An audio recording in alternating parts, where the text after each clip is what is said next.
For those of you zooming in, would you be kind enough to go ahead and not only mute, but also go ahead and turn off your video. We had an issue, I think, last week where there was a lot of movement for somebody who was on the video, and that was distracting for some folks.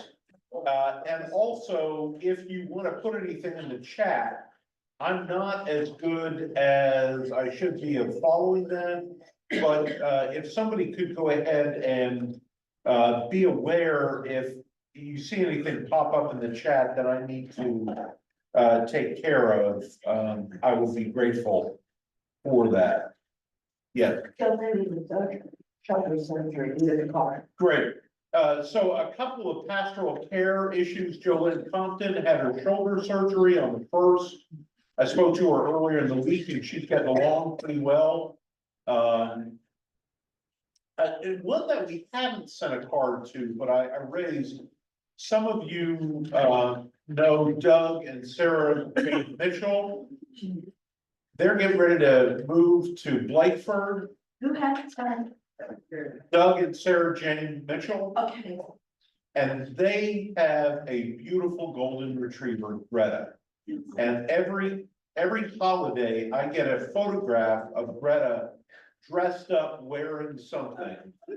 And unfortunately, Greta died. And yeah, it has just broken their hearts. So they were sort of hoping to take Greta on this move with them, and I think it means probably the last puppy that they'll have and all of that. I just feel really tender for them right now.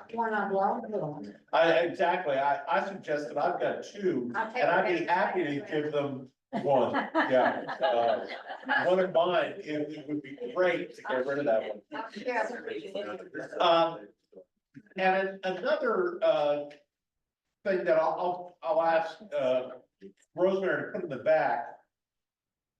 2 years ago, a little more than 2 years ago, I had an intern, a young woman named Elizabeth Snyder, who was a student at Belmont. And she went on to Princeton Theological Seminary, and then also is in the process of becoming a Navy chaplain. She's a chaplain candidate, and she sent some pictures of her work in a little letter. She worked for a couple of number of weeks. Where was she? Down at Camp Lejeune, a 3-week stint at Camp Lejeune as a chaplain candidate with the Navy, and then hung out in the Marines, the Green side. And she's working the rest of the summer at Covenant Pres in Charlotte, my old church. So if you all want to do that, and maybe we can send her a card next week, would be good. I apologize that I don't have anything typed up. I enjoyed this chapter a lot. There was a lot for us to get into, and I think a lot to sort of press with.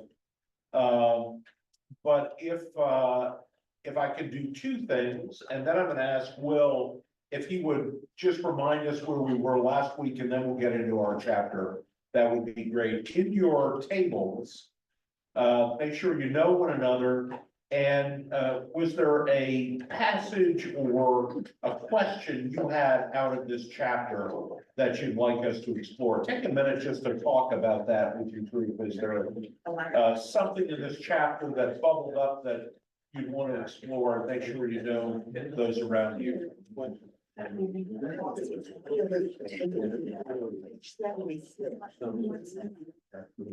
Chapter covers a lot of ground. Key for me was the point made in page 78 at the bottom of revisiting the problem across the kingdom, where the open sentence The other choice states an immediate point for us to grapple with is how we integrate our deep convictions about the Lord Jesus And we integrate our faith in Jesus and with the life of faith that we are called to pursue its name. Then it seemed to me that the next several pages were sort of probably not on those two poles.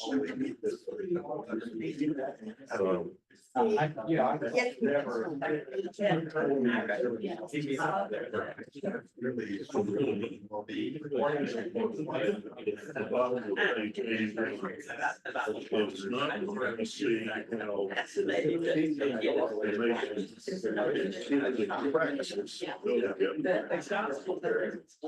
Jesus told people to repent because the kingdom of heaven is around.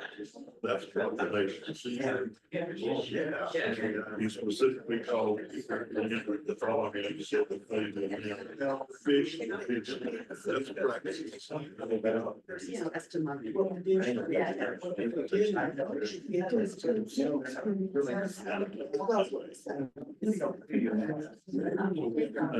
I've had several places. Yeah, just got that.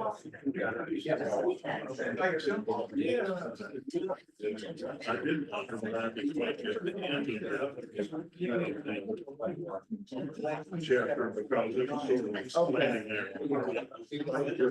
sort of mindset about separation. I think my attitude is pretty mainstream. Not Christian nationalist. But I certainly don't want the state to be anti.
the phrase that they use in the last chapter. And so the point isn't patriotism is bad. Patriotism is bad when it keeps you from doing these things. And you can think about other things like, yeah, being of a certain ethnic background isn't bad, right? Our identity isn't bad. We talked about this last week. But if you start placing that identity and saying, well, I don't love my neighbor because they're not my identity, then it becomes idolatry, right? So it's not bad to be of a background, but as long as you're pulling in that love of neighbor towards all peoples, when you start putting it towards specific people, it's becoming idolatry. And so what we have to do as the church and what Christ is guiding us to is to be aware both of the powers that distract us from loving God and loving neighbor and the idolatry that we can fall into when we put our finite concerns into the infinite basket, where the basket that only God should be in, essentially. And so they're theologically trying to bring us into an awareness that these things are always around, always a problem, and that we as a church need to address them in our society, but even more so in ourselves. We have to be aware that we have idols as well. And so, you know, being aware of that work leads us back to the kingdom work, which is essentially just this. All right. Thanks. Very good. Awesome. All right, we had a little bit of an issue when I tried to get the Zoom folks into a breakout room so they could visit with one another, and came back and forgot that I was on mute. So now we're all good and they can hear us, and we're good. A couple of things that bubbled up from one of the groups was, what does it mean to do God? And the other was that this didn't seem to exactly connect with our own American political situation today, where it's not so much secular and sacred, but various competing claims of what sacred is. Is that right? Yeah. And I felt like that as I read it as well. And we'll have a chance, I think, to wrestle through some of that as we go a little bit further in it. Are there any other pressing kinds of things that came out of your conversations? Things that we want to talk about. I missed getting Bob's email this week with. I didn't find any fault with this chapter. Other than the Michael Bird's snarky comment about the Christians in the catacombs, I'm sure that there was a Christian or a group of Christians in a catacomb at some time. But to represent that as the typical life of the church in ancient Rome is a complete mischaracterization. Okay. All right, well, let's get into it. So he starts out with the tale of the two British PMs, Tony Blair, Downing Street doesn't do God, and this, you know, anytime writers and Eugene Peterson is famous for this, of setting up sort of the dualities, right? The cynical pragmatism to neoliberal idealism. And then Cameron, who in some respect was more evangelical in his faith, and yet had some issues with Erastianism. How's that for a new word? Anybody else have to look that up? Named for a Swiss Zwingli follower named Thomas Liebner, who used the Latinized name Erastus for his published works. Well, there you go. Yeah. And it would, in some ways, that would fit really well with Zwingliism. I did want to mention the very bottom of 75, the church does not exist to provide religious sponsorship to anyone's programs. This Sunday and next Sunday, during Sunday school, we're having two folks on faculty at Columbia Seminary Charles Wiley, who used to be in the Office of Theology and Worship, and Martha Moore-Keish, who teaches theology at Columbia, will be teaching by Zoom on the Barmen Declaration, one of our creeds and confessions. And I thought that that would match nicely some of what we're reading here. So I would encourage you, if you have the chance, to come and take participation in that, or at least watch it virtually as you can. I'm grateful that they're doing that. Over at the top of 76, it's odd that Blair and Cameron represent opposite responses about the place of the church in the political realm. The church and its message is either exiled to the attic of heavenly mindedness, or else is made servant of the state, to be bossed around at the will and whim of a leader. We want to suggest that Blair and Cameron were prime examples of what happens when Christian politician doesn't think through a serious Christian political theology. And the first thing I ask is, are those the only two options? Seems to be that that's not. I mean, we're living in a time where many of our own politicians are in fact bringing their own theological views into the public sector. And I think in some instances, there is a vision of a theocracy that's coming that I think is problematical, quite frankly. So, yeah. Liv, you look like you want to say something.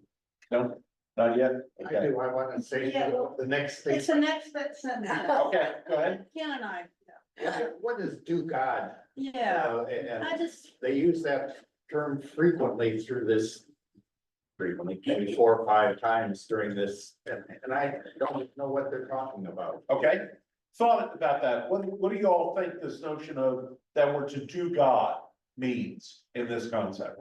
I think it means so much to, it means different things to different people, and frankly, do God just grates on me for some way. I understand about living faithfully in response to your baptism, being disciples in God's world, but do God just seems so mechanical. And last weekend, when the protesters are Nazis, I guess you would call them, downtown, I think think they were doing God. Right. And I find that absolutely terrifying. Uh-huh. Yeah.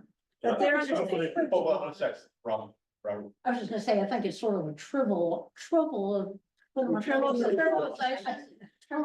yeah.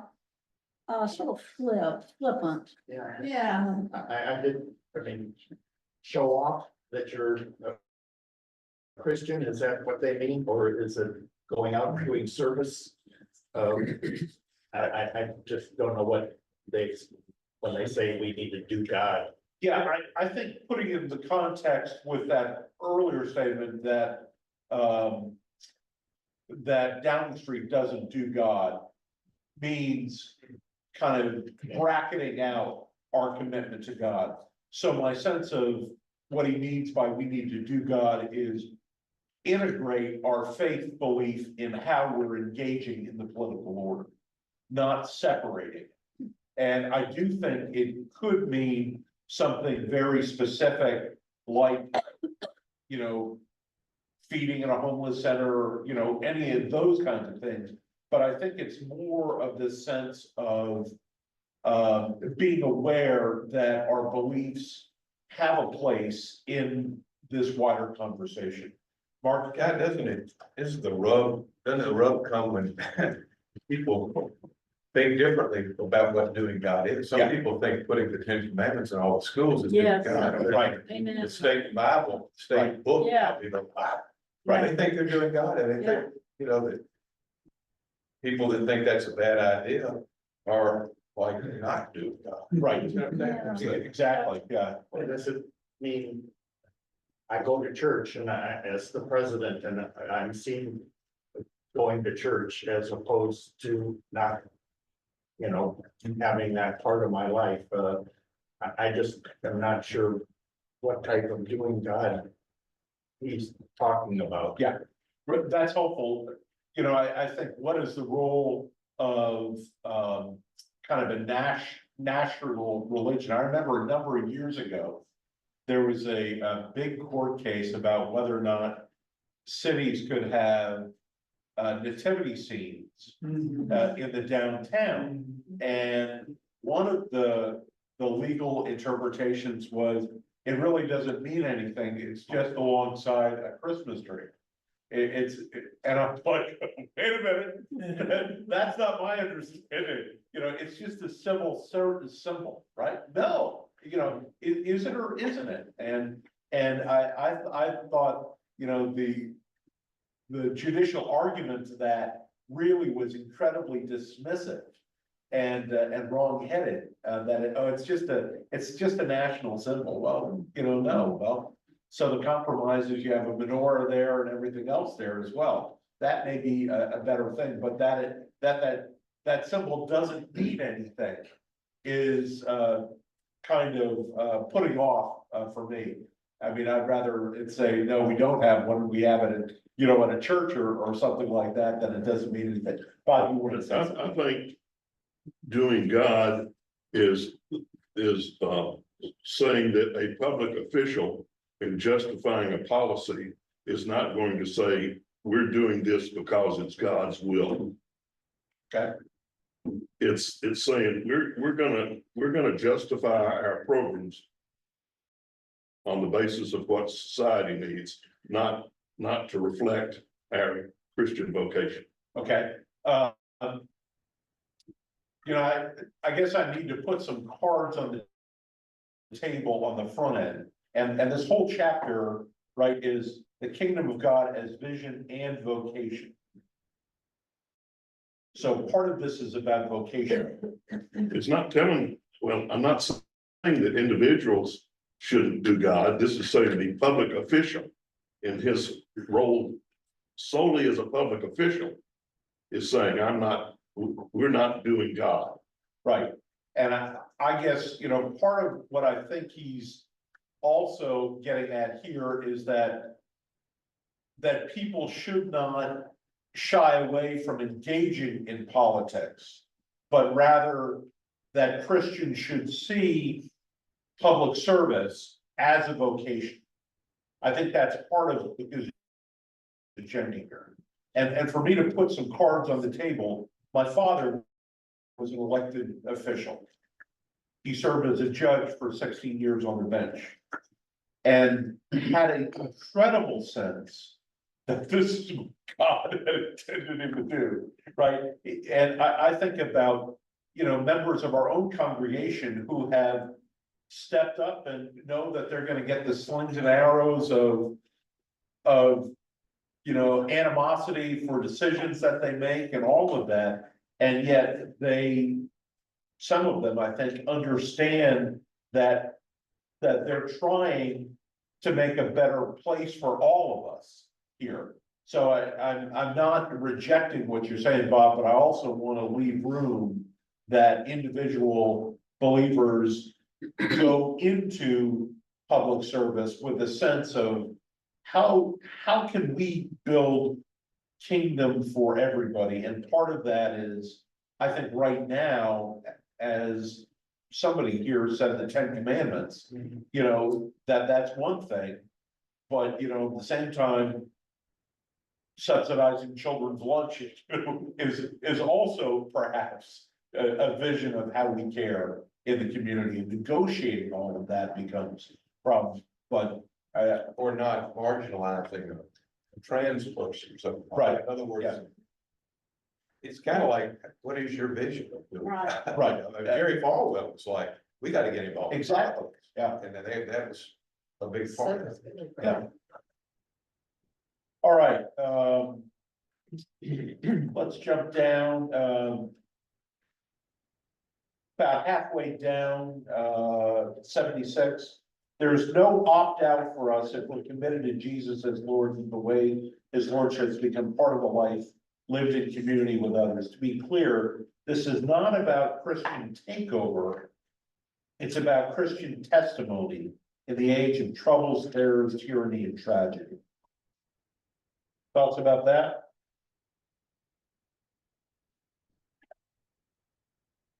not about Christian takeover, but about Christian testament. I think the distinction they keep trying to draw is between power Uh-huh. and service. Yeah.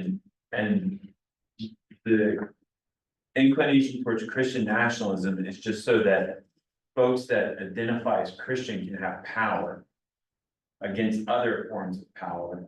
Whereas I think what they're pointing toward, and like you're lifting up with your dad serving and that being a deep part of his faith, that's a form of discipleship and not a trying to take power. Right. And that's seen through the prism of Christ going to the cross and not fighting against the high priest or Pilate and the Roman powers, but instead going to the cross, which Jesus says, you know, greater love hath no man than this, Right. that he would lay down his life. And so that's discipleship instead of just the kind of like greedy seeking after power. So Guy, I struggle with, you know, the political leaders of our day who are saying, you know, I am Christian, but they're living anything but. And so when we're coming up into this election cycle, you know, I struggle with how do I discern? You know, how do I discern who's using the Christian label as a way to gather voters and not as a guiding principle of their lives? I think you're not alone in struggling there. Yeah, very much so. And, you know, quite frankly, is that the sole criteria on which we choose a leader? Right, yeah. Yeah.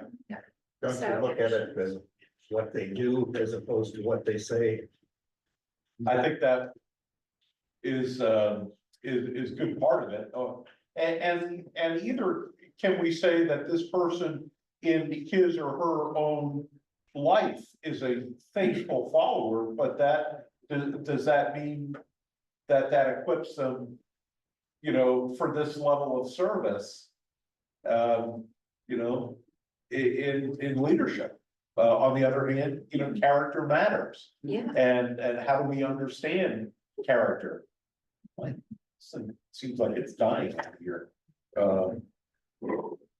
And for those who don't know, Stephanie is not with us today because she contracted COVID. So, poor Stephanie is out there in either land somewhere or was. She may have dropped off, but, anyway, that's where she is today. All right, where else do we go? So 77 and following, he talks about Augustine and this the city of God and the city of man. And over at 78, exercising public discipleship is fraught with risks. Christians must resist any temptation to be co-opted or coerced by the state into practices that depart from our internal consensus and do not pass muster with biblical reasoning and creedal formulation. But similarly, we must have the courage to pursue our own consciousness and convictions, not glibly attach ourselves to the visions of either the neoconservative right or the radical left. And, you know, again, as Lynn said, I felt that it didn't necessarily address where we are right now in our own time and place. So, all right, revisiting the problem of cross and kingdom. And talks about, on the one hand, there were some churches in the diocese that were proudly reformed. I think he was using that as a word for more evangelical in our context, right? And then more socially oriented churches, but his notion that the cross and kingdom is important. I think many of you who have been in my classes in the past have heard me say you know, that the cross has two dimensions.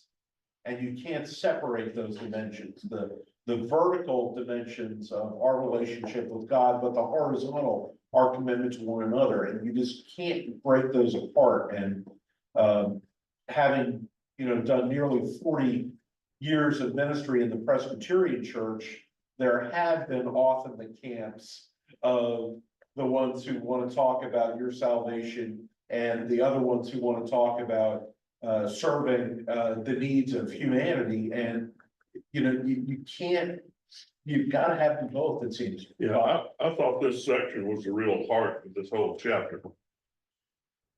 I'm sure this is a gross oversimplification, but I remember hearing this contrast being made, that Paul in his letters is teaching us what we should believe, and the gospel portrays the life of Christ to show us what we should do. In this section is bringing the two together. Right. They say our salvation through the resurrected Jesus needs to reflect what our vocation is to bring the kingdom forward. Right. And bringing the kingdom forward's mission is reflected in the cross. You know, Right. I don't, but I thought it was a very the real part of this chapter. Yeah, and it's interesting, he didn't go to a place that we often hear, which is you know, I'm doing these good things to win God's favor, kind of a thing, right? Instead, the reality that what Christ has done on the cross has already taken care of us, and we live out this kingdom world because our vocation is to live as Christ did in the world, right? That's our identity. And I do think there is this temptation to try to drive a wedge between what some call, you know, Jesus of the deeds and Christ of the creeds. And that's effectively trying to separate what we read in the Gospels of Jesus and what we read in Paul. And I think that, again, that's an unfortunate. Paul didn't know the Jesus of the Gospels. We don't know that we do know He that, knows the risen Christ. right, that's true. So, all right, centuries of atonement theology, all of that. On the bottom of 81, and the kingdom comes through his death.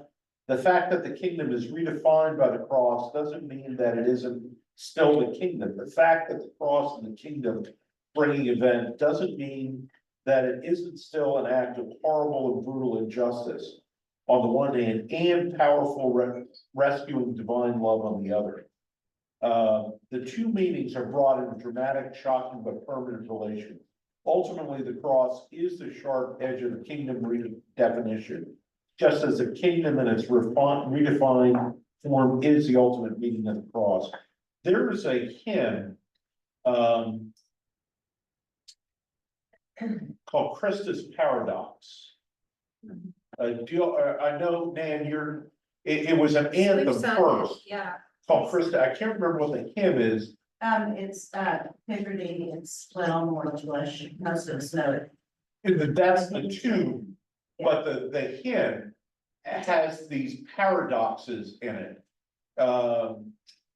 Sword bringer and the eternal moment, right? Isn't that what it's? Anybody helping me here? No. I'll, Oh, you're on your own. yeah. You're getting in deeper and deeper. No. Sing it for us. Hold on. Hold on. Yeah, you can probably find it on YouTube. Somebody's Somebody's, Very Christian audience here. somebody's gonna be singing it on YouTube. It's not a text that you memorize, it's a way to. Is it in our hymn book? Yeah, Playing, you know, name that tune. Sitting around. Da, da, da, da, dum, da, da, dum, da, da, da, da, da, dum, da, da, dum. That's the tune. That's the two. Well, we got the tune, we just don't have the. We have the text. The everlasting instant. Is what the hymn tune is called. And it is, you, Lord, are both lamb and shepherd. You, Lord, are both prince and slave. You, peacemaker and sword bringer of the way you took and gave. You, the everlasting instant. You whom both we scorn and crave. You choir people know this, right? Yes. Everlasting instant, Yeah, everlasting instant. what does that mean? Clothed in light upon the mountain, stripped of might upon the cross, shining in eternal glory, beggared by a soldier's toss. You, the everlasting instant, you who are both gift and cost. You who walk each day beside us, sit in power at God's side. You who preach a way that's narrow, have a love that reaches wide. You, the everlasting instant, you who are our pilgrim guide. Worthy is our earthly Jesus, worthy is our cosmic Christ. Worthy your defeated victory, worthy still your peace and strife. You, the everlasting instant, you who are our death and life. What's the date on that? I think it came out in the nineties. It may have come out of Calvin. I remember when I was at my church in Libertyville, Illinois, and somebody brought it back. It was brand new then. And I've always liked this paradox, and the everlasting instant is he was with us incarnate, but he's everlasting, right? At that time. And I think, how do we wrap our minds around those paradoxical claims about Jesus? Isn't that one of the examples of how we differ sometimes as Christians, that some of us can live with paradox and others can't? Yeah, And I think that's one of the real splits, like Yeah. much more so than what he talks about here about the two kinds of churches that he talked about, proclamation and kingdom practice or something. yeah. And this is a question for the man from Minnesota over there. What do you call two mallards on a pond? Paradox. Paradox. Exactly right, see? Right, it's two loons. It doesn't work with two loons on a pond, does it? Why is this dying on me over here? This keeps falling. And it can't get away. Give us a second. High tech, right? Yeah, low tech on this. All right, where are we now? 81. Where you are.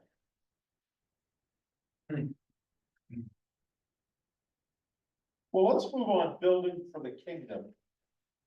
Page 83. Many people have an allergic reaction to the language of building for the kingdom. But the kingdom is something that is advanced, embodied, and carried forward in our own vocation as followers of Jesus. First, God builds God's kingdom. The kingdom is not manufactured or constructed by human hands. But after he gets out of the way of that, the notion, I'm over at the middle of 84 now, the notion of preacherly participation in divine rule is ingrained in the fabric of scriptural story. It's part of the gospel and is evoked in God's promises for the future. And Jesus becomes the new Adam. The task, of course, reaches its climax in the exaltation of Jesus. About 3/4 of the way down the page, God has built into the gospel message the fact that through the work of Jesus and the power of the Spirit, God equips humans to help in the work of getting the creation project back on track and to share in its perfection in the coming age. So I think this again is working out what's our vocation, that part of our call is to be part of that job. Over the top of 85. So the objection about our trying to build God's kingdom by our own efforts, though it seems humble and pious, can be a way of shirking our responsibility, of making nervous sideways glances when our master is looking for volunteers. So again, a reminder that, we just sort of can't opt out, right? I think I mentioned in one of our earlier classes, Kathleen Norris had an article on sloth. And, you know, when I think of the 7 deadly sins and it comes to sloth, I generally think about, well, kind of not doing my work, but she said it in this notion of becoming despairing of the political issues and walking away from it instead of engaging with it. On the other hand, Amy Griffith listens, you know, I think to CNN nonstop, and I'm in the other room watching the Euro Cups, and she's looking at me with a gimlet eye that I'm not living up to my responsibilities, but for the love of God, England is in the final. All right. Painting your sanity. Yeah, I think that's part of what it is. Second, we do well to distinguish between final manifestation of the kingdom and the present anticipation of it. This is a really, I think, important. We can never be there. It's only provisional, right?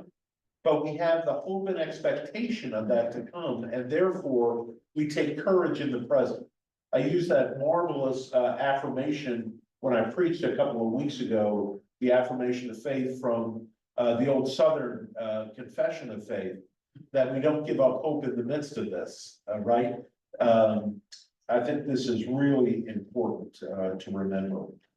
But what we can do at the present, in the middle of the page, if we're obedient to the summons of the gospel, if we're faithfully following Jesus, and if we're indwelt in the Spirit, is to build for the kingdom.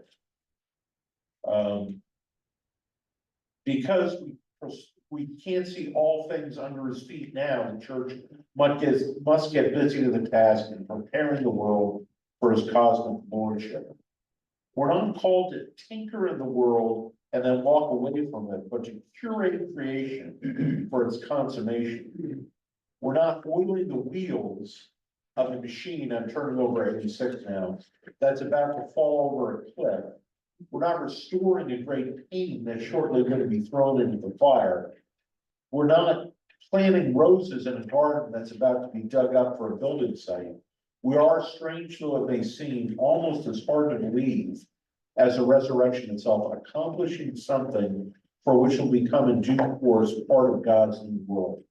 I think this next paragraph is really pretty wonderful.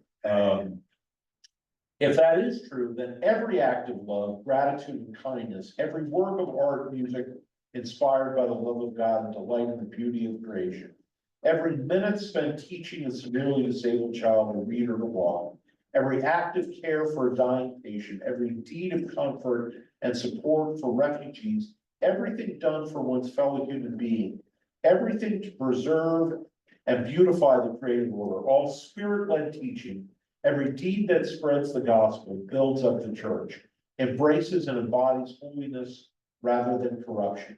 Every prayer for the heart's longings and the worship that makes name for Jesus honored in the world. All of this will find its way through the resurrection power of God into the new creation. I mean, I would often say, you know, nothing is lost in the kingdom of God, right? In the economy of God, right? I truly believe that. Even if it seems like pebbles in the pond, I believe that. What did you all think about this image he used on 87 of the architect and the stonemason? That was not an image I had ever heard before. I mean, I've heard other ones, but I actually thought that was pretty helpful for me. Yeah. Not so much, Liv? Oh, gosh, no. I mean, I don't know. I'm just not an architect or an engineer, but, you know, I kind of love the gardening image, you know, the planting, speaks to me more, you know, so more so than that, but I also was thinking, this is part of the chapter. book chapter I really liked, you know, Right. the concrete images. But since we're on a, connecting to hymns, we sing, wouldn't it be fun to sing a hymn every time we're together that relates out of the chapters, that one you just did? But look at that line on 86, justice and joy, God's new world, justice and joy. Do you know that great hymn, for Yeah. everyone born, a place Yeah, at the place at the table? table. Yeah, And it ends with what? Justice and joy. Justice and joy, Yeah. for everyone born, which is kind of leads into, maybe architecture does work. The image of, we won't see the completed building with their work at last where it belongs. It's just like a gardener. We're never gonna see a garden that's complete, and it's always, and gardens also have that living dying thing going on all the time, kind of like life. So. My garden has the dying thing. Yeah, I know. So we don't give you plants or seeds. You Did you plant your seeds? and Will, I did not, I'm sorry. Yes. I enjoy this whole section, Yes. but I didn't relate it to how we're supposed to address the powers. Fair enough. Yeah. Which I thought was part of their book. I think it's fine to put it in. Maybe I missed something about, I don't know, doing God's will. How am I addressing Well, think about yourself as a sign. a poster? Sign, evidence. Your life is an evidence. Yeah, but does that, you think that, and so you think they're saying by what we do, the powers are gonna change? I think there's a possibility. I don't ever give up. I think one of the things it could be saying is, you know, to somebody who's wondering, should I, you know, I'm a believer, do I even try to go for public office? Why would I want to do that? And the encouragement here is, you know, if we're faithful to that kind of stuff, that even though we can't, you know, in a world of compromise, we can't make everything happen, but there are things we can do that point to this kingdom and help remind us that the kingdom is not just of this world. That's maybe where I see it here. If I sense his argument, and especially about vocation, this notion that, you know, I don't just walk away, and I don't walk away. My temptation to walk away is because I can't make it all better. And I think what he's saying in this section is, if we can make some things better, those are signs. And to remember that in the kingdom of God, those are valued in the economy of God. He's not saying that I should go into politics and do this, I should do this, and politicians will look at me, or I don't quite. No, I think what I'm arguing for is that two things. One is, if don't not go into politics for a fear that I can't get anything done, right? Or that it's too dirty, or, you know, it's not of God. And the other thing is, I think it's a reminder that whatever we do that is of the kingdom ultimately is value and points to that kingdom that isn't here yet, but we believe one day will be. I buy all that. Okay. But how does it Sure work out? how it affects power. I have just a couple of examples of people, religion in some of our presidents. John F. Kennedy was a Catholic. Didn't help him much. If I remember, Barack Obama had his minister from his church involved in his, I don't think that helped him much. So I'm not sure that bringing religion into politics always helps you, and may not help you. I don't think it has to necessarily be wearing it on your sleeve. I think it's just, if you see what the life of Jesus and what Jesus was about through the Gospels, you feel like you have no choice but to speak in, and to vote. One of the Supreme Court justices, I forgot what one, and somebody, that the most important thing you can do, most important political power there is to vote.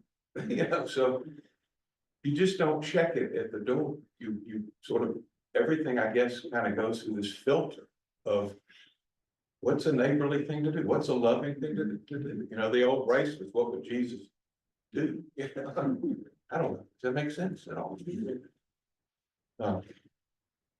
Seems to me, faith had a big part of Abraham Lincoln's presidency, many of his speeches. Well, go back to the Bible, and of course, you know, back then, I mean, studying the Bible was a big part of. Yeah, no, I agree with that. I'm not sure he ever went to church very often. He is, it's funny you bring him up because a little bit later, I had made a marginal note and, printed off his second inaugural address. I do think he was a remarkable, theologian, probably the best public theologian we've ever had as a, somebody in high office. And I think, you know, to your point, he did occasionally go, we've got a pew at National Pres that was kind of his, but he wouldn't commit to one denomination. Because of, you know, this feeling of nobody's got all the answers kind of a deal. I think his humility around faith is really impressive as well. All right, let's move on. Why and how might it build for this kingdom? I believe in this one line. Ordinary life does not grant sabbaticals.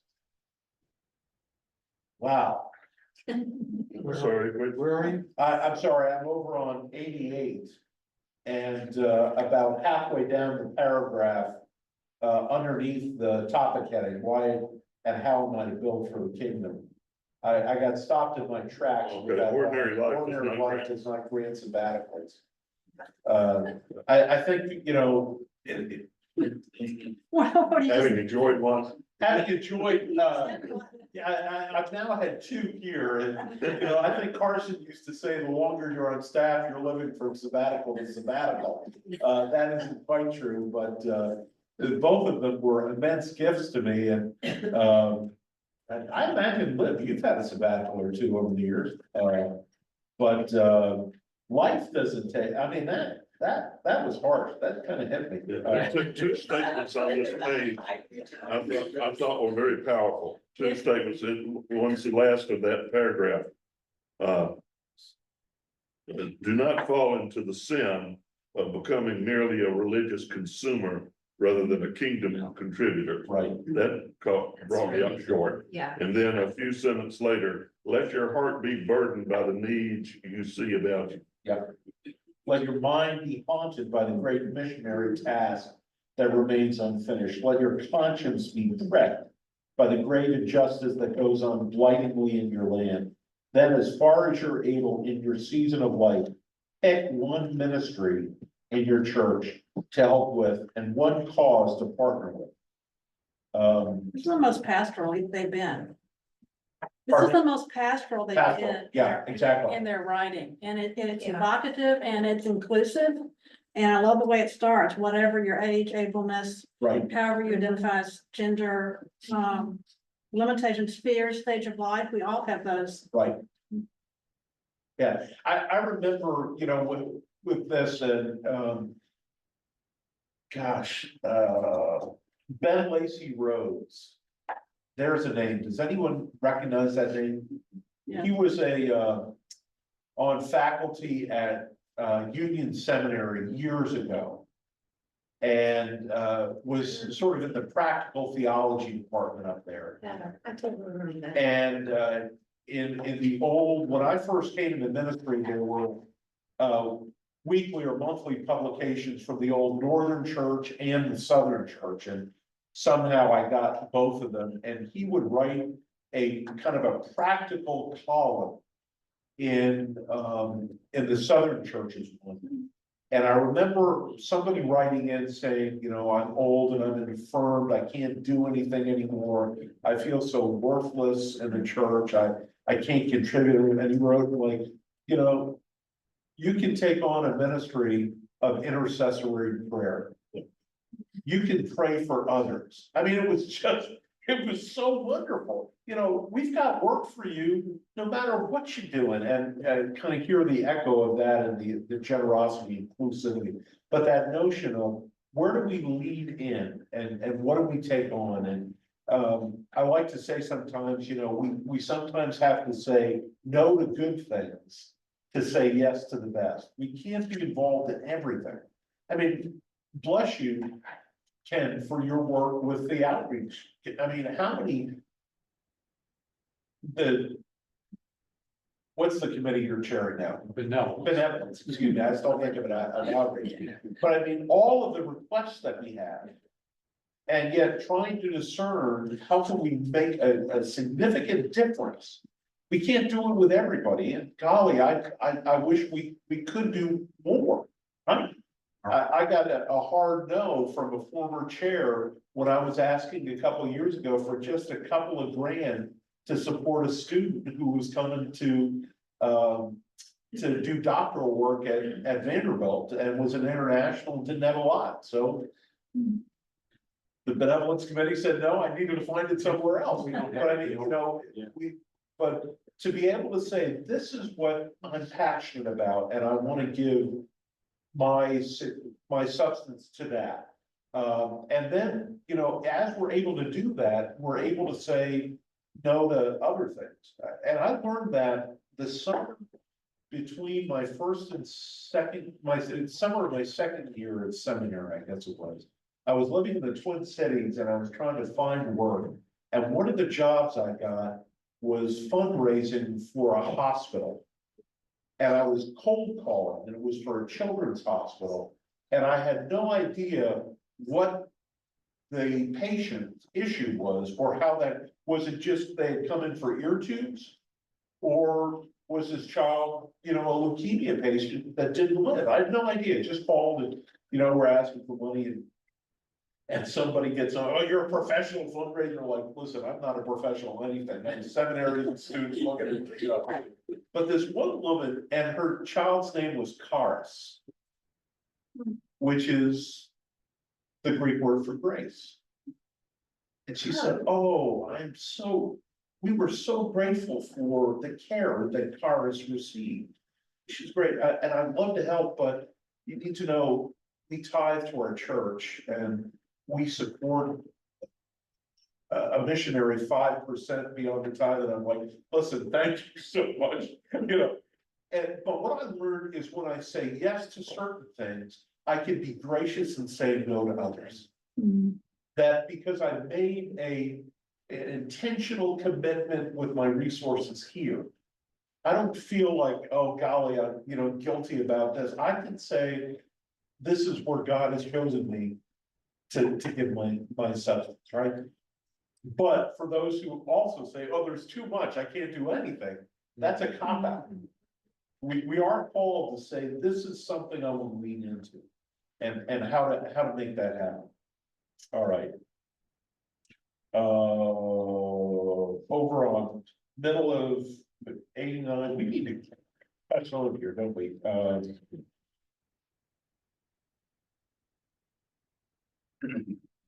I love that last sentence of the middle paragraph. You know, put your faith where your fear is. Yeah. Fill your mind with things of love, not the Not love. love of things, yeah, I thought that was. I thought that was just. Great.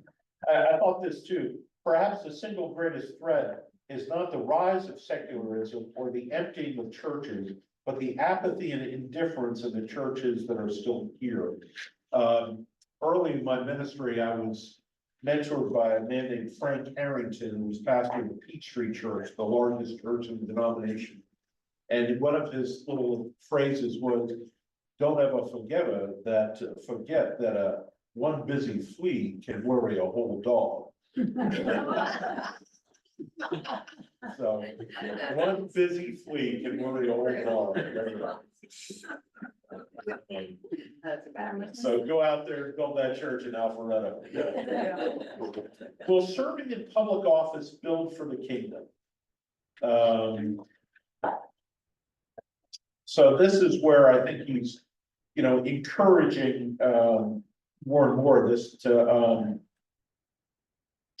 talks about manifold abuses, and, the bottom of 90 is where I really started thinking about Lincoln's second inaugural address. And,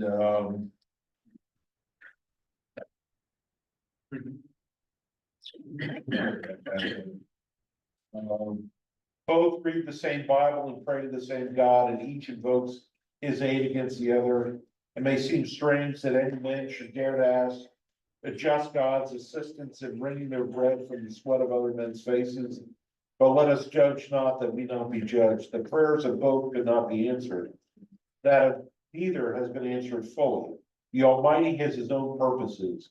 Woe unto the world because of the offenses, for it must need be that offenses come. But woe to the man by whom the offense cometh.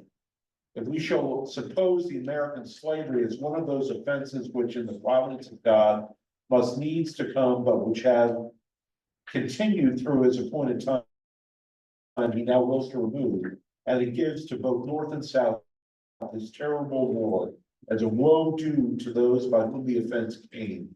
Shall we discern therein any departure from those divine attributes which the believers in the living God always ascribes to him?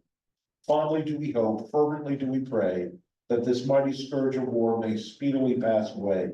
Yet if God wills that it continue until all the wealth piled by the bondsman's 250 years of unrequired toil shall be sunk, and until every drop of blood drawn by the lash shall be paid by another drawn by the sword, as was said 3,000 years ago, so still must be said, the judgments of the Lord are true and righteous altogether. I mean, that is powerful, powerful theological reflections on a crisis, right? And the humility of not saying, I know God's mind completely, I think is really remarkable for somebody in high office. I don't, in this last sentence at the bottom of 90 going on to the top of 91, we should not be seeking to lord it over others, but to leaven society with Christian influence. And this is where I thought it touched on some of the issues that we face in our own context today. This lurch from utopianism and the pragmatic power seeking, see public office as a means, not an end, seek the common good rather than limited privilege, act transparently and respect the rule of law, and cherish consensus rather than stirring up partisan frenzy. Then we're seeing people with a real opportunity to build for the kingdom. And then again, to Liv's initial point, the focus here on secular, when in our own country right now, we've got competing issues about what the sacred is in the political realm. I think that's a real issue. I did like the secularism is what protects the state against mad mullahs seizing power, just as much as against atheist fanatics trying to eradicate religion. Generally, and for the better, Western liberal democracies have normally adopted inclusive models of secularism that do not burden people with the religion of others, while safeguarding religious freedom, even for minorities. Though I do think that that's kind of something that's deeply at stake in our current life. The top middle of 93, this notion of Christian hegemony versus Christian witness. I thought that was helpful.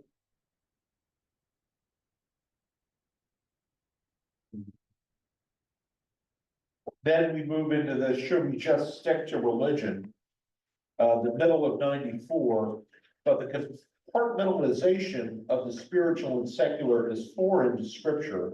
And in most church history, secular government is still a divine servant and is therefore theological. The church's existence cannot be divorced from life within the public sphere, and is therefore political.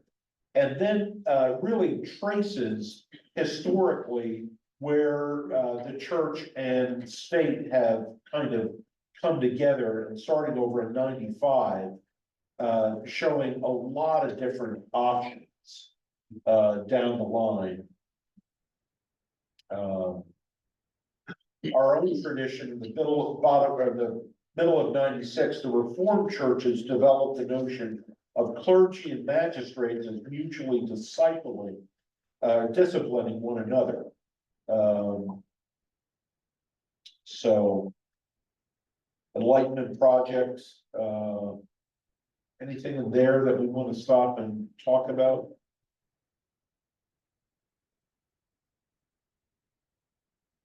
What do you think? Merging of religion and politics has worked out well? No, I mean, I would say it's been terrible. Right. There's a long history of. right, wherever that's happened, right? I mean, the theocracy, at the end of the day, I'm a Reformed guy who thinks that, you know, the church has a responsibility of holding the magistrate in check for the kingdom, but that the magistrate has a distinct role, a God-given role in the upbuilding of society, but that should be for the welfare of everyone. I mean, it's no small thing that one of the things that Calvin was, you know, big on was making sure that the sewers in Geneva were in good order for everybody. You know, it's not just, what are we doing for those who believe just like me, but how as society are we making this a better place for everybody? Yeah. The case for holistic kingdom action. Oh, you know, before we get to that last paragraph at the 99, just before the case of the holistic kingdom action, talking about there would have been no Velvet Revolution in Czechoslovakia and no Christian Revolution in Romania in 1989. Is anyone here who went on the trip? You all went to the trip to Germany, didn't you? Yes. Yeah. And one of the places we visited when we were there was St. Nicholas Church in Leipzig. And it was at that church on Monday nights, there were prayer meetings. And that became the growth of the protest movement that ultimately led to the fall of the wall.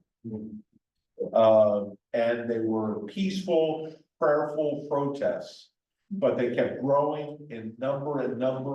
And finally, the East German government says, fire on those people, and the soldiers like, we're not doing that. And the wall, you know, comes down. So, all right, the case for holistic kingdom action.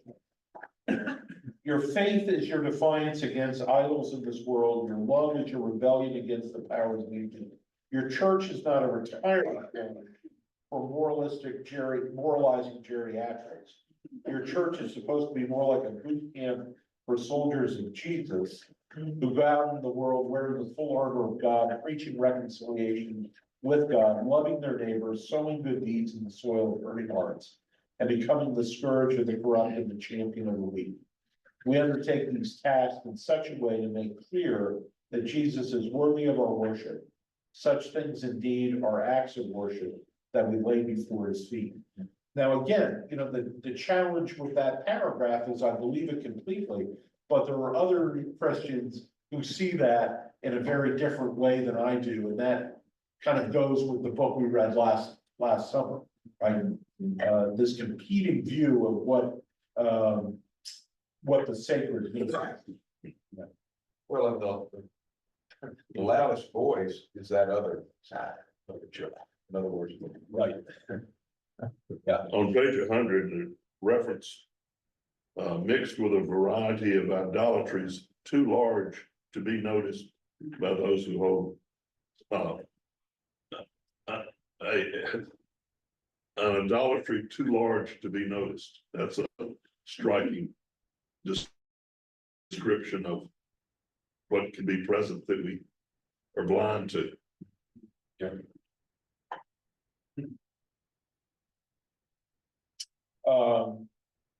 are many ways of being Christian. I'm over on 101.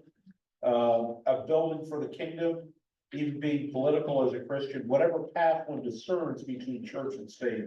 It should be agreed that the separation of the gospel and politics, which is eminently popular in certain shrill branches of contemporary evangelicalism, will not do.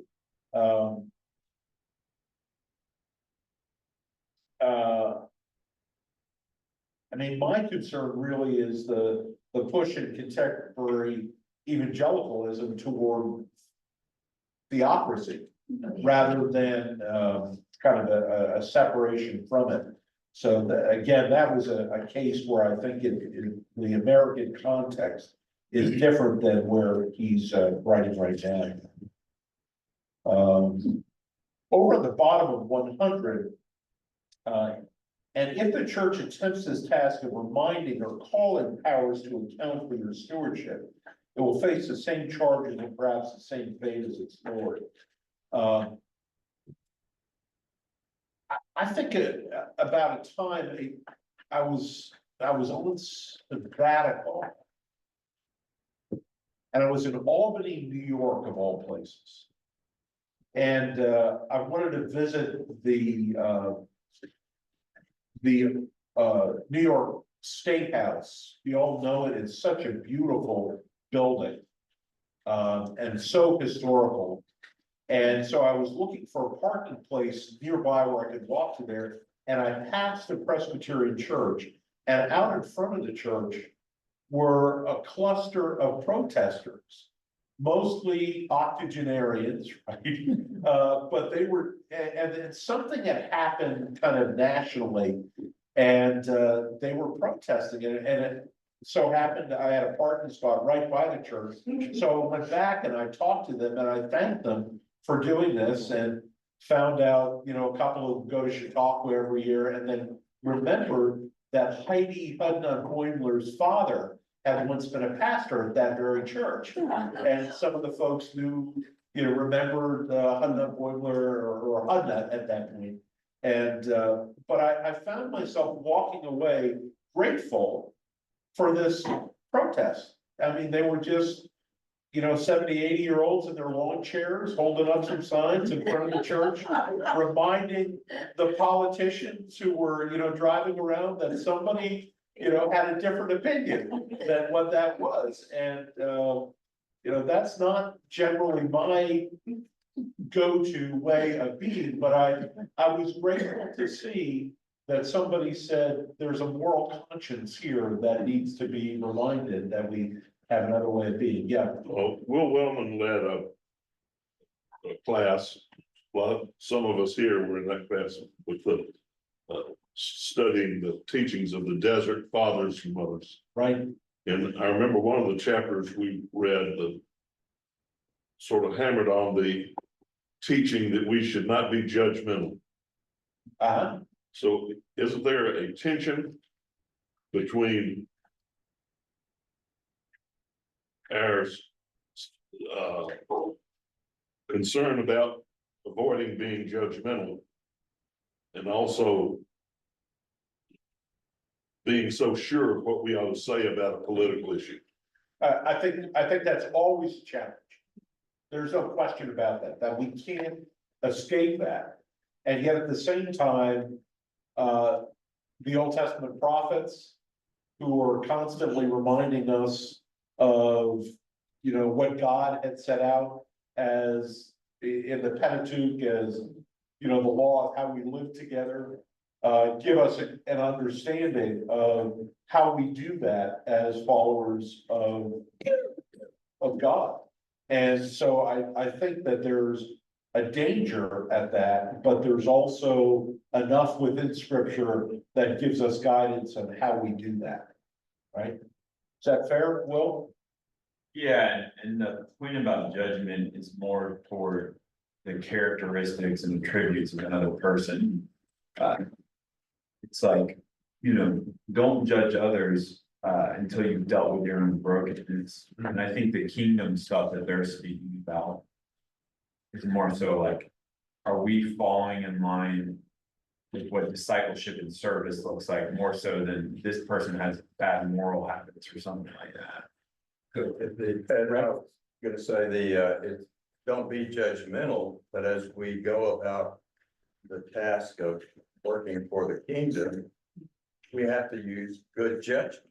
And, you know, that's what discernment hopefully leads to, is the exercise of good judgment. Yeah. As we go about our affairs.